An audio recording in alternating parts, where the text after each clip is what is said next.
Partout sur l'île, le bruit des marteaux qui résonnent. Il faut consolider les toitures en urgence avant l'arrivée d'un nouveau cyclone à Mayotte. Depuis un mois, Moussa Djaï répare sa maison dévastée par Chido.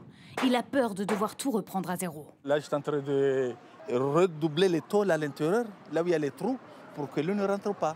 Nous, on est tous inquiets, quoi. Et maintenant, si on attend juste un petit truc et il y a un petit vent ou un truc comme ça, tout le monde n'est pas tranquille, quoi. Une angoisse partagée par sa fille et sa femme. Elles savent que ce cyclone devrait être moins violent que le précédent, mais elles ont tout de même fait des provisions pour tenir plusieurs jours. Vous avez pris combien de bacs d'eau là? Il y en a presque une dizaine, parce qu'il y a le cyclone qui arrive. On ne sait pas, même si on nous dit 100 km à l'heure, mais là on ne sait pas. On a peur. Du coup, on achète pour qu'on soit sûr qu'il y a quelque chose à la maison. Des précautions prises par de nombreux habitants depuis ce matin.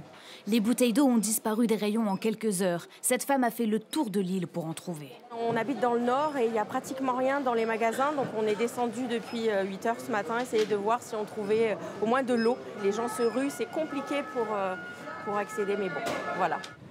De longues files d'attente aussi devant les stations essence.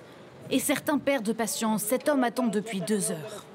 Mais le problème, c'est que seulement qu'on met des jerrycans. Si on mettait les jerrycans à côté, ça serait un peu facile quand même. Chacun fait comme il veut, du coup, voilà. Mais on va y arriver quand même. Ce soir, les Mahorais craignent surtout des glissements de terrain et des coulées de boue sur leur île déjà fragilisée. De fortes pluies sont attendues, avec des rafales de vent allant jusqu'à 120 km/h. Du cyclone Chido, il reste toujours d'impressionnants tas de débris un peu partout sur l'île. Ce sont surtout des tôles qui ont été arrachées et qui pourraient constituer un vrai danger ce soir et se transformer en projectiles avec les fortes bourrasques de vent.